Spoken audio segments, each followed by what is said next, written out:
1300 ஆண்டுகளுக்கு முன்பு பல்லவ வம்சத்தால் வடிவமைக்கப்பட்ட பழங்கால தமிழ் கட்டிடக்கலைக்கு மாமல்லபுரத்தில் உள்ள பாறை வெட்டப்பட்ட கோயில்கள் நம்ப முடியாத எடுத்துக்காட்டாகும். திடமான பாறையில் நேரடியாக செதுக்கப்பட்ட இந்த கோயில்கள் கல் செதுக்குவதில் பல்லவர்களின் குறிப்பிடத்தக்க திறமையை வெளிப்படுத்துகின்றன. ஆலயங்கள் வழிபாட்டு தலங்களாக மட்டுமன்றி பக்தியின் கலைக்காட்சியாகவும் விளங்கின. அர்ஜுனனின் தவம் இங்குள்ள மிகவும் பிரபலமான சிற்பங்களில் ஒன்றாகும்.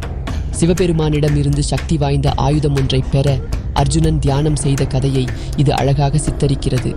இந்த கலைப்படைப்பின் சிக்கலான விவரங்கள் மற்றும் மிகப்பெரிய அளவு வெறுமனே மூச்சடைக்கக்கூடியது. ஆனால் சிற்பங்கள் மட்டும் பிரமிக்கவில்லை. மாமல்லபுரம் முழுவதுமே குகை கோயில்கள், ஒற்றைக்கல் கோயில்கள் மற்றும் பாறைகளால் ஆன கட்டிடக்கலை ஆகியவற்றின் புதையல் ஆகும்.